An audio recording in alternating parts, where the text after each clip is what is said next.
Salut, salut, bonjour, bonjour, bonsoir. C'est Congo News 24. Nous sommes encore aujourd'hui pour vous présenter cette émission sur notre beau pays, la RDC. Comme toujours, avant de commencer, nous disons merci à Dieu, nous disons merci à nos chers abonnés et téléspectateurs qui nous suivent partout dans le monde et en RDC. À l'ordre du jour, chers téléspectateurs, boyebi ete doli makambo azana mongalema. Alors, chers téléspectateurs, Doli a demandé autorisation état que soins médicaux à l'étranger. Alors, nandimi tete bakon pesa ye, pourquoi à l'étranger? Donc on développe une émission na biso bandeko eza ko yinda ba police na katia mongalema bazawana na hôpital na ye, chers téléspectateurs. Yeba ba transférer ki na prison ya Makala. Alors ba senga ki ete ba emema ye na mongalema pona ba traitement. Alors akonko senga ete abima libanda ko joba soins médicaux. Toko discuter une émission na biso. Toko lo bandeko FARDC, pour le moment,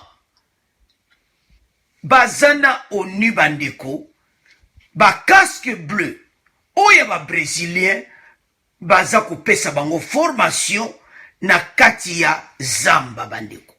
Boyebeke, bango na Brésil bazana Amazonie, alors, ba juba brésilien oya ONU, ba entraîner FARDC nde bozomo na photo na kati ya Zamba. Alors, boko yoka bandeko, les messages ya oni, ba s'excuser ndeni bazaki bien préparé. Boko yoka bino message, peut ko développer une émission na biso bandeko. Et puis toko lo bani sou bandeko, discours ya Fachi, eza ko yinda toujours des réactions et des réactions sur la gratuité de l'enseignement. Alors, ba réaction somo.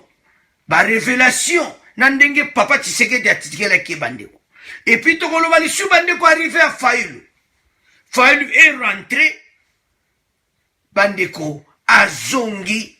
Alors, chers téléspectateurs, à partir aéroport ba yeba suki sécurité ndene zalaki. Alors tokoyoka arrivé à Fayulu. Alors toko développant au bandeko ne émission na biso.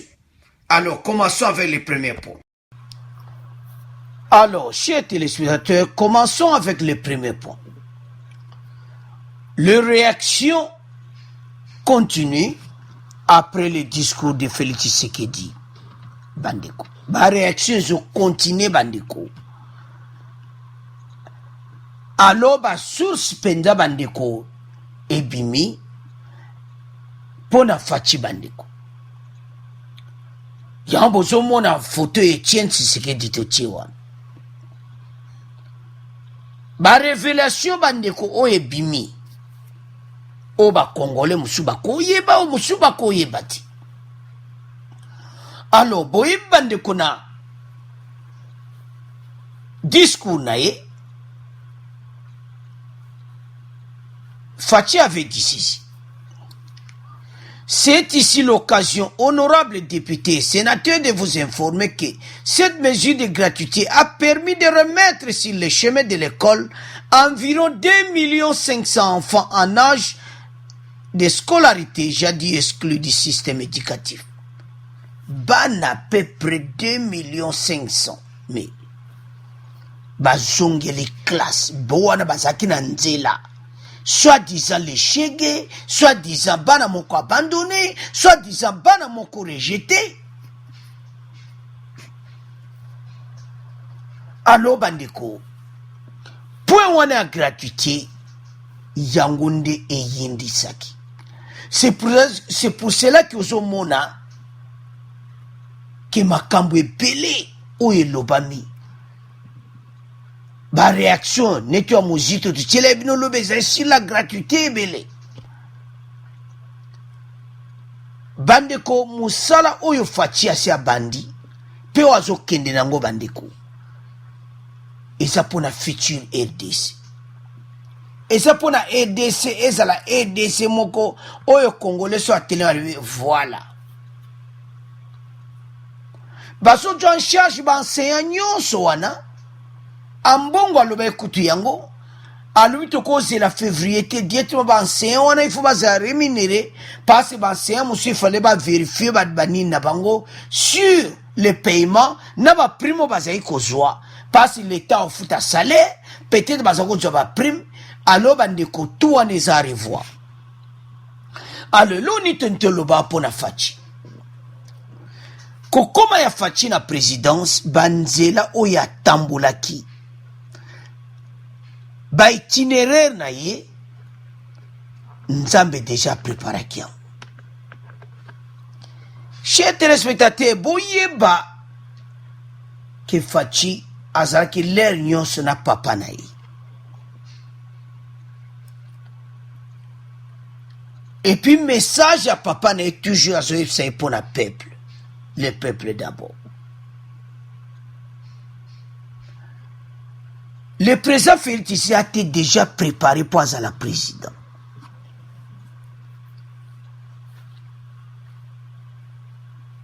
Etienne Tshisekedi baza batu oyo basala Mobutu azala. Ce qui vous dit histoire pour comprendre que tant que Mobutu a eu pouvoir, bango batu ba edakiye akoma oya komaki. Donc, baza ba expert na politique. Son hôtel bande ko ebele. Tant bazolo wa message. Toko ya na point failli pour akomaki na Kinshasa, tezo ya na point. Mais l'autre ntolo ba nini. Que Fachi était toujours près de feu Etienne Tshisekedi. Tout près il y a Etienne Tshisekedi bandeko. Et puis, il a été bien préparé. Ayebi étape nyoso papa Nazayoko passé avec la Kabylie. Il connaît tout.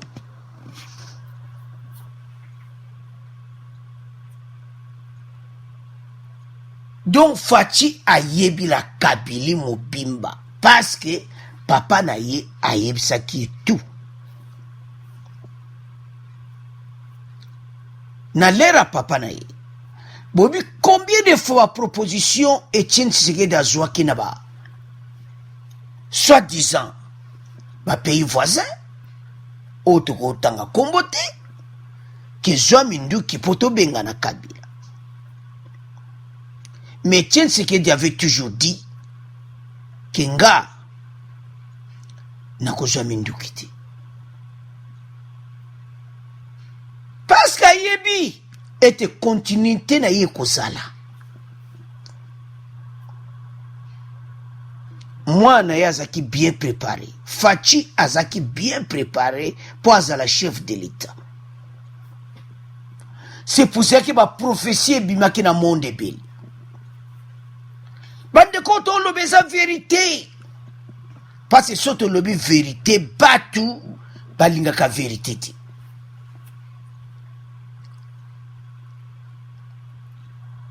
Bayela Etienne Tshisekedi bambongo pour céder tout ça. Il n'avait jamais cédé. Azaïko laksa mwana na enzela.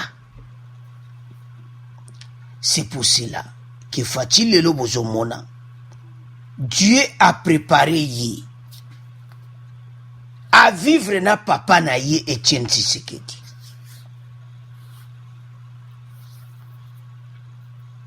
Alors, on se zone le kana EDC pour le moment, et ça le soupena politique, et qu'on pena motema mabe.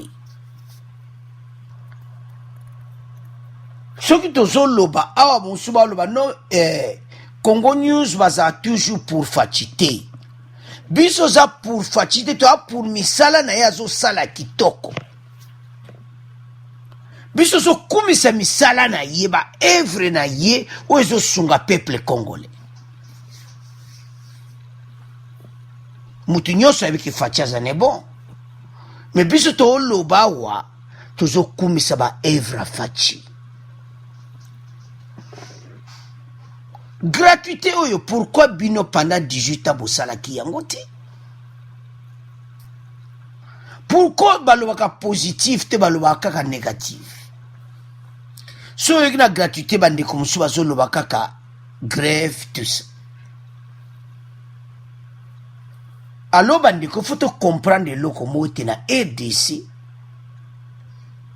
makambo oyo Faci asali eza komonana deja.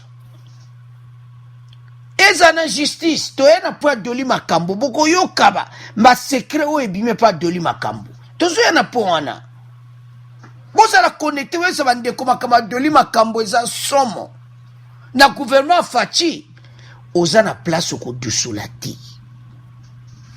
Pour le moment ye na monga na ngalie makuna donc tozoya na po wana. Alors bandeko ba point ete ya MONUSCO et FARDC boko yoka na point émission kaka na point ya boko landa MONUSCO ba komi kosakola ke berere belo basali bazaki préparé te ndeni bako travailler na FARDC ensemble. Il n'était pas préparé pendant les 18 ans de la Kabylie. Bokolanda, eza MONUSCO et wutie pas MONUSCO bango moko. Il n'était pas préparé. Baeka na bango Kabylie ka avanci bango bo. Kezo na point. Alors Faci na makambo nyonso ezoleka azo travailler pour l'intérêt du peuple.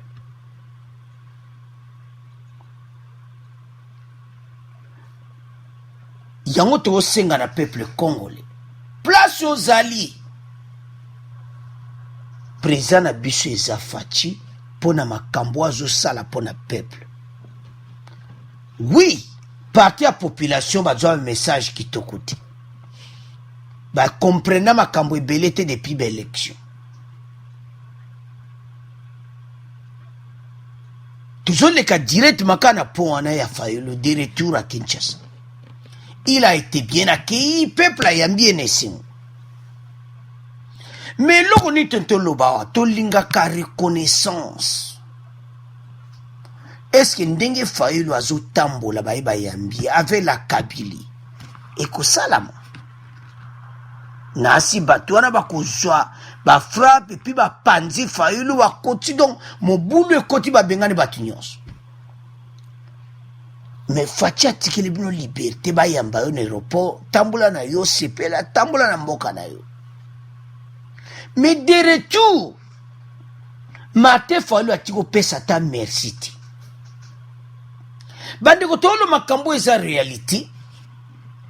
Azongi lelo azongi na Kinshasa ba yambiye atamboli peuple ba memie na kiti tout ça. Batika kubeta masasi te. Gaz lacrymogène etika kolela te. Akena yepe bayambi akena yenanda epane. Pourquoi pas Martin Fayulu ako jamais micro koloba merci Faci pour la liberté de la presse, pour la liberté d'expression. Et l'autre tout nande yango wana bandeko. Toyaka na be monsieur eza poto discuter, toya na ba point où est important. Pourquoi Martin Fayulu akoki koloba te na micro na yeke merci Faci pour la liberté d'expression?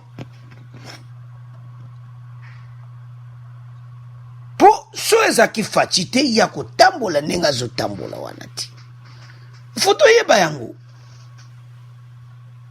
Avec Faci tonto za so Faci azala kite tonto continue chaotique wana.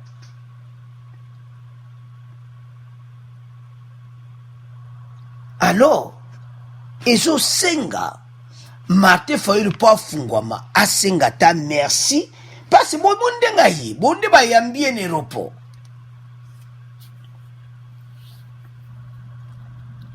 Mais c'est ça. Il a été accueilli à l'aéroport. Donc, eza kutu makambute oyo tokoloba ke donc kimia penza do Fayulu bayambie babongisela ki kiti donc ozomona donc c'est ça. Donc tu éviter ceux qui peuple congolais toujours monati toujours monati bato eside nyonso baye koyamba ye atamboli. C'est ça. Après 2 mois d'absence au pays, Martin Fayulu a regagné Kinshasa. Ce dimanche 15 septembre, le président de l'ESID a rallié la capitale congolaise à bord d'un vol régulier Ethiopia Airlines à Kiti aéroport. Il a été accueilli par Adolphe Mojito, coordinateur, représentant. Il y a Jean-Pierre Bébé MLC Batalamouka à l'aéroport d'Enji. En attendant les dispositifs sécuritaires pour conduire le cortège de Fayulu, une petite réunion se tient à l'aéroport d'Enjili entre les chefs de la police et les organisateurs et les partisans jusqu'à l'échangeur de l'imité lié prévu pour le meeting. Est-ce qu'il ne peut pas remercier? Et l'autre, le bakango. Remercier.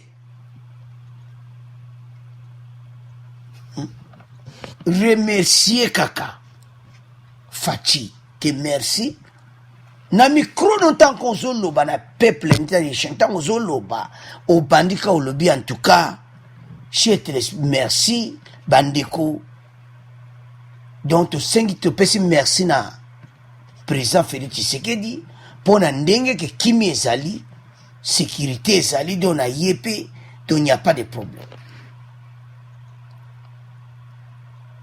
Mais reconnaissance wana ezati siko soki bato baza kotala yango bazomona baza opposant politique te lisusu commune di ennemi biso tokopesa koede tokoloba jamais mabe awa toza koede Martin Fayulu ete batravaille ensemble donc soko aza na opposition ya lamuka bayeba koma ya koloba merci pona ndenge ke gaz lacrymogène tout ça va panzi peuple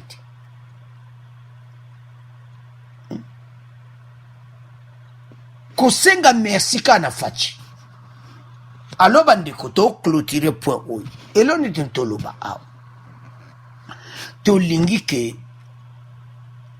ko reconnaître bolamu oyo moninga asali tant totala ka côté wana toko avancer to sengi ba congolais to zala bomoko unis ensemble ozala muta Martin Fayulu ozala muta IDPS ozani selon Fachi azala besoin to zala biso nyonso ensemble mais ba message ya ba autorité eza ko panza peuple azoto un message moko différent yango bandeko tozo senga na bino nyonso o bozolanda émission oyo toyebete nous avons un bon président bomoni Martin Fayulu aleki bati matata te désordre te police jamais beti masasi sur tout ça alors yango tosengi na peuple congolais bamona ki tokomi na pays moko bato bakomi libre a koloba alors tous les anini tosenga merci na son excellence Félix Tshisekedi. Alors to clôturer pour bandeko to comment le kana deuxième point na biso oyo ya MONUSCO.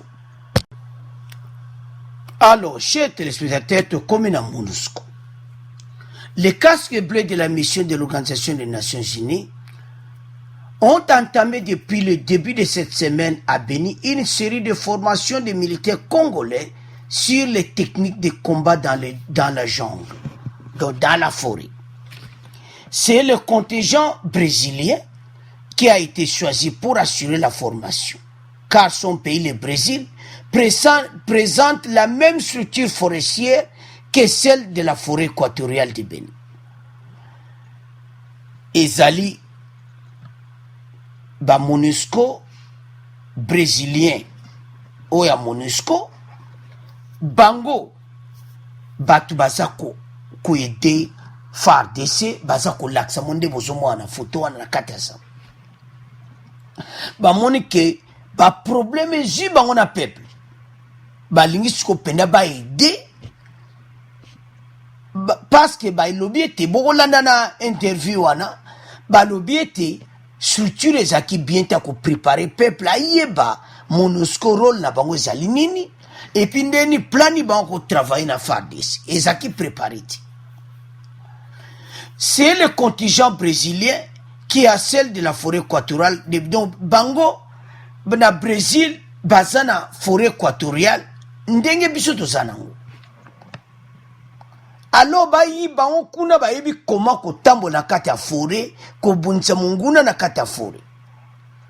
Alors bango loko bazana même structure na kati ya forêt na Brésil et singete MONUSCO ba juba na kati ya MONUSCO ba juba soldat brésilien ou ya MONUSCO ba entraîner FARDC na kati ya Zamba.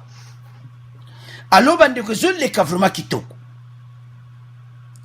Pour cette première semaine, ce sont les militaires de la deuxième sous-compagnie du 140e bataillon qui sont en session. Donc bazana kati ya Zamba na bango. La sélection a été conduite par les Nations Unies, les agents des droits de l'homme qui ont donné l'autorisation, l'instruction de former ces bataillons, et c'était à la demande de FARDC d'entraîner leur bataillon. C'est la 4e bataillon que nous allons former et il y aura 2 bataillons supplémentaires à entraîner le mois prochain. Comme vous le savez, la forêt d'Amazonie est similaire à la forêt équatoriale. Boyi bango kuna bazana Amazon. Alors la forêt Amazon wana ezande mona forêt équatoriale. Donc et même sur qui Zambo bango bazana ngo ezande mona Zamba na biso. Mais ya bango ba benga Amazonie, ya biso to benga forêt équatoriale. Yango ba Brésilien baza en tête pona ko aider peuple. Peuple pona ko aider ba soda na biso. Cette zone est une zone forestière, ce qui implique que les opérations seront menées dans la forêt.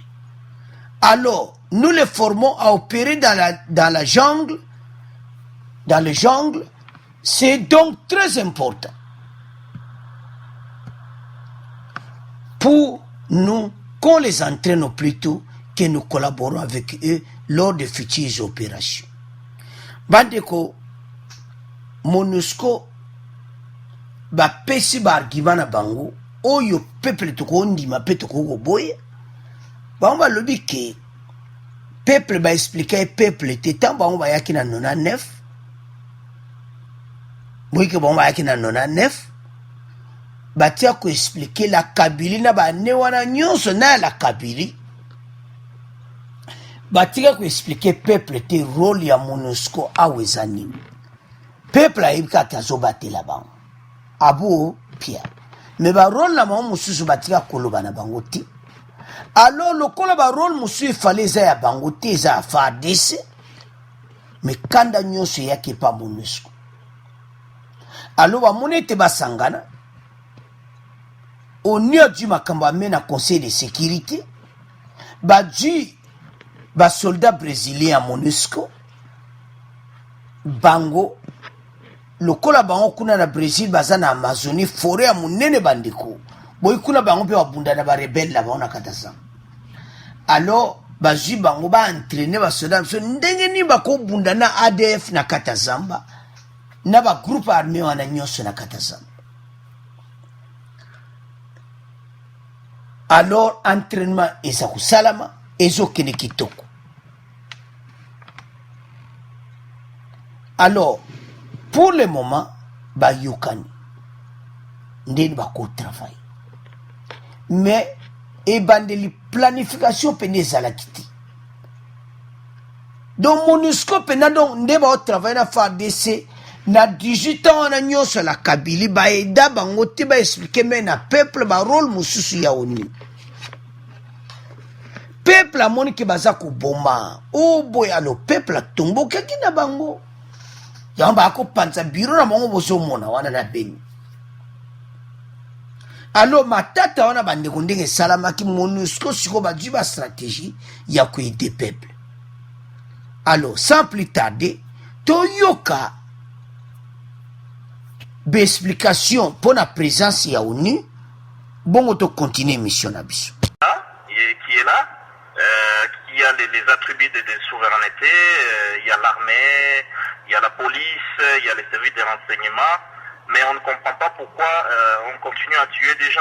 Hein. Ceux qui tuent, on dit que c'est des ADF Nalo. Hein, et donc il y a ces sentiments-là de colère, et moi je crois que c'est compréhensible à ce niveau. Et puis on constate aussi, ça vient dans un climat de déficit aussi de confiance entre la population et les forces de l'ordre. Hein, des relations qu'il faut réhabiliter, raison pour laquelle moi je voudrais qu'on mette l'accent sur les relations civilo-militaires. Alors ça vient aussi dans un contexte où la mission des Nations Unies n'est pas clairement aussi expliquée à la population, hein, parce que je crois que l'une des faiblesses au niveau de la MONUSCO et des Nations Unies, c'est d'arriver à expliquer à la population que peut faire, qu'est-ce qu'il faut attendre de la MONUSCO par exemple, et quelle est la part de responsabilité de l'État, hein, parce que la MONUSCO c'est une force qui est arrivée ici sur invitation du gouvernement congolais pour s'assurer du respect du cessez-le-feu en 1999. Et puis, il y a des limites par rapport à son action, même si c'est sous le chapitre 7. Il faut savoir ce qui est attendu de l'État, c'est-à-dire du gouvernement congolais, des FARDC. Et la MONUSCO, c'est une force d'appui. Alors, tout ça, c'est pas toujours bien expliqué à la population.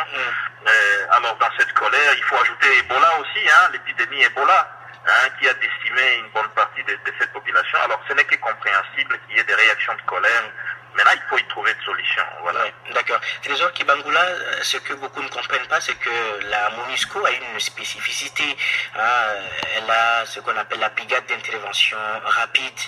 Apparemment, elle ne sert à rien puisque les soldats de la MONUSCO restent passifs lorsqu'il y a des massacres, notamment à Béni. Avec les sources au sein de la MONUSCO, la mission militaire dit qu'elle n'a pas été associée dans la planification de cette offensive.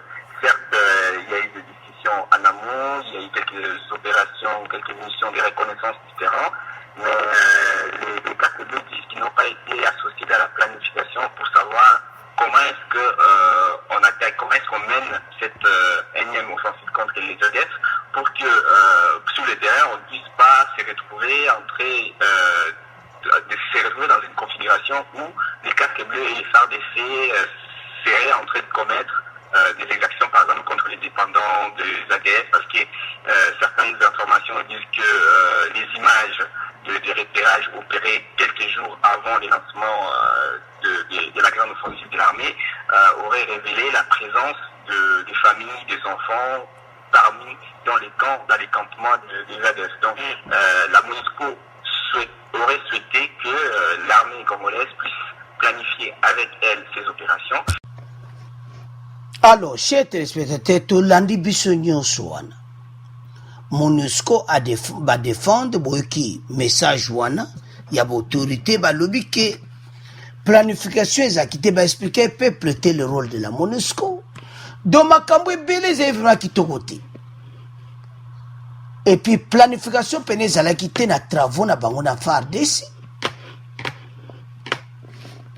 Parce que ceux qui peuple a comme tomboka boye, parce qu'il n'y a pas au balobaka explication claire entre la MONUSCO na FARDC.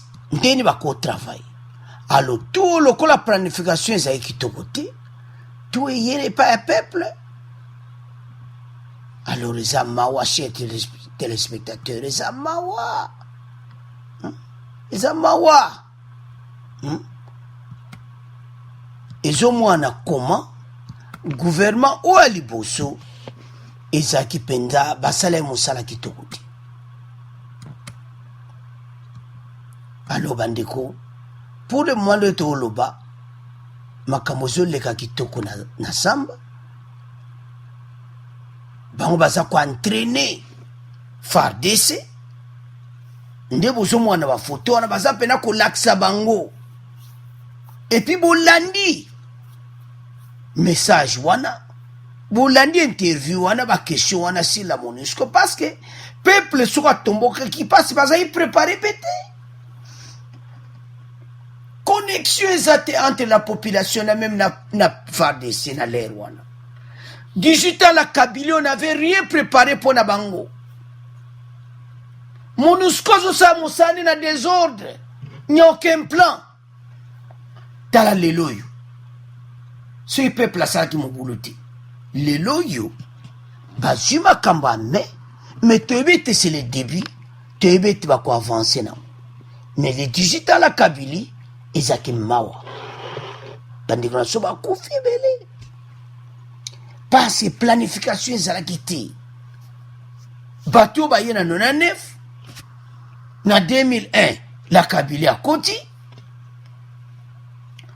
akuti bango wana ye pa continue ka na marche wana batia kovanda na bango te ndeli ba travailler ensemble avec Faci Sikoyo avec Félix Tshisekedi nde toye komona ke Nations Unies bani ba travailler ensemble na FARDC mais pourquoi na l'ère la Kabylie basalaki yango te pourquoi basalaki yango te alors chers téléspectateurs na point où tu expliqué ba Congolais boy na bo bazana coin et ya est pays était ONU ba du makambo mais parce ba lobi ne bande ezaki bien planifié na si bo landi pe na message wana alors pour le moment baza ko entraîner FARDC na kati ya forêt po bazui ba soda ya ONU oyo ya ba brésilien pour na Brésil bazana grande forêt wana ya Amazonie alors grande forêt ya Amazonie eza la même eza ndenge moko na forêt équatoriale alors bango loko babunda na forêt wana bozomo na brésilien wana atelemi na katikati brésilien wana sikoyo aza koyebisa FARDC ba technique nini ya kobunda na kata zamba na ADF ekosunga armée na biso makasi mais mawezaki c'est en retard après le peuple de Batebele Bakoufi. La Kabylie na 18 ans na batika kolobelo côté. Na l'era fatile ba mono. Peuple a tomboki que c'est trop. Sikoyo va travailler ensemble. Alors à vous de commenter bande qu'on a point oyo. Tous les gars qu'on a point na biso oya suka oyo dolima kambo azoluka ba manœuvre na kati hôpital Ngaliema bandeko. Tokena point doli. Alors, chers téléspectateurs, doli makambo boye bibino moko, batu nyonso bazo courant ke azan hôpital Ngaliema. Alors, kuna ba santé ne peneza ibienti. Alors, à partir de jeudi à semaine oyo, alors, yé bas obligé de transférer un hôpital ya Ngaliema.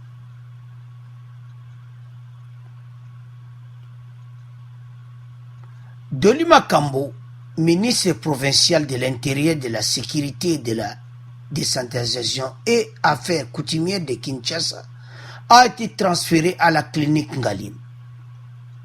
Selon ses avocats, son médecin a demandé et obtenu son transfert à l'hôpital suite à la dégradation de son état de santé, à la prison de Makala. Toujours selon les mêmes sources, il souffrirait notamment d'embolie pulmonaire. Ah papa, okomi na ba poumon, kandi okomi na Makala bon. Boyebi ke bakangaki depuis le 21 novembre. Au cours militaire, Kataki est 10 ans prison ferme. Parce que un des policiers commis à sa garde avait été tué par balle, l'administrateur gestionnaire du centre de santé Vijana à la commune de Lingouane. Le ministre avait été poursuivi pour incitation des militaires à commettre des actes contraires au devoir et à la discipline. Na chauffeur na épée, bato wana tout, baza na prison. Alors, sikoyo boyoka scénario bandeko oyo ezoleka mena na mongali Doli Makambo akomi kosenga ke traitement wana ya bapumo na yawa embolie pulmonaire. Donc so botala yango leta alobi non ekosimba ta komi kosenga abima libanda ya RDC. Mais so abimi libanda eza pa kosenga azila bendana na ye. Batu nyonso bayebi na bango. Esi hôpital na RDC bakwa ko traiter ete maladi wana. Donc selon des sources avocat na un complice na médecin na ye privé bazo sala document moko de façon que ya abendana ake ojwa traitement libanda. Mais kasongo azane mayele bazana ye mbindimbi kuna kati hôpital démarche ba osala ke bakosa traitement libanda a été refusé. Boyi yango. Mais avocat ne bazosala démarche bandeko. Tangu ya sala ki makambo wana bandeko ya administrateur wana vijana. Bayoka ke ya bimia ke mais kozala problème. Alors bandeko ba commentaire na mino passe mutaba koko bimate. Disons bakateleke kuteza muki parce ya bomi mutu. Maladie nini bako traiter tin hôpital na RDC wana. Maladie nini ya grave oye tozana hôpital la Centenaire. So kuna boko ite bolobaki hôpital la Centenaire eza. Hôpital anta ba inaugurati yango balobaki kesa na ba docteur qualifié, ba médecin nyonso basawana. Pour le moment, chers téléspectateurs, Doli Makambo azoluka tout à obtenir soins à l'étranger. Mais si vous pensez que vous avez sauté, il y a un Canada, passe à la nationalité canadienne.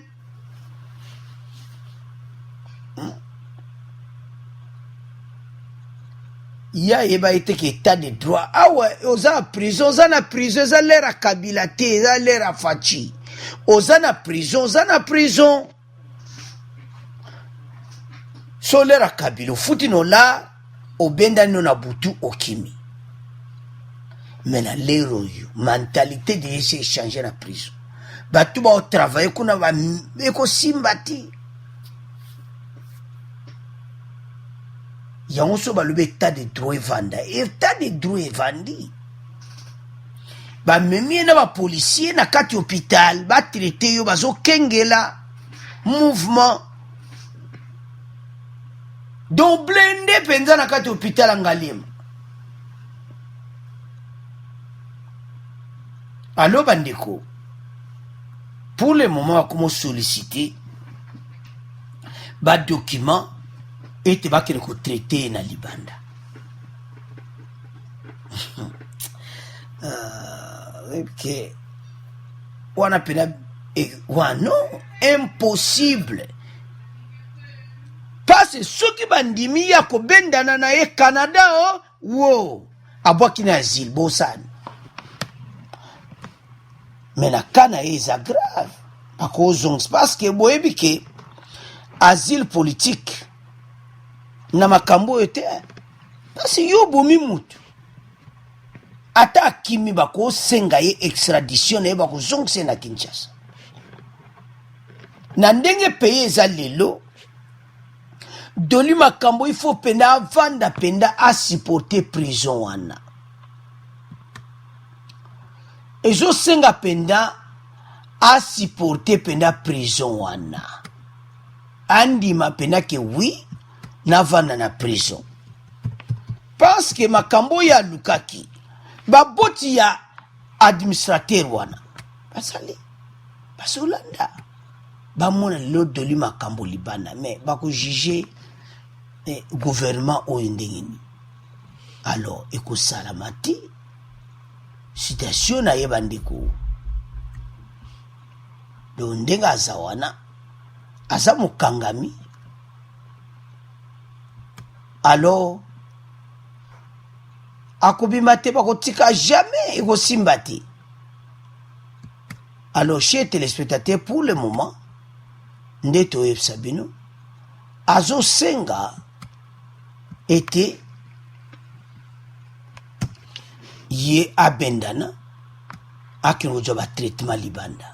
À vous de commenter parce que n'indimité que vraiment justice a ko permettre. Alors bande ko commentaire mingi zati parce que za nationalité na canadien donc azoluka moya bendana. Alors chers téléspectateurs, à vous de commenter to comment le kana résumé émission na biso. Alors na résumé émission na biso tentoloba nini. Premier point, Tontoloba était président de la République. Discours naïe et ningisi mokili. Ba réaction ndenge na ndenge. Gratuité de l'enseignement. Tolobi nde nini azaki bien préparé par Etienne Tshisekedi. Et puis tolobi point Martin Fayulu o azonga kilelo na Kinshasa. Toloba que Martin Fayulu quand même fasse la ta reconnaissant par Fachi. Parce que azo mona liberté d'expression a doit ta micro lo batusengi merci na président pour ba rassemblement zo salama sans mon boulot. C'est ça la démocratie. La tia osenga ta merci ti. Alors na po na sala pe meeting na e ba memaki ti na place ba ba ozela e il y a batécide ba yambaki. Et puis to le point MONUSCO ba lui que bazaki bien préparé te bino mo Hollande audio wana bazaki bien préparé. Peuple a raison ko tomboka do MONUSCO ndimi yango. Alors siko bazo préparer ba soda na biso na kata Zamba ba du ba brésilien o baza na Zamba ya Amazonie nde mona forêt équatoriale ba préparer ba soda na biso. Et puis tout le support de l'Imakambo était pour le moment azo senga za na hôpital Ngaliema alo azo senga akene ba traitement libanda. Alors to comme na fait émission na biso ka ndinga mo mesano bandeko bo aider biso abonner massivement pour partager ma vidéo bandeko. Au revoir, à la prochaine.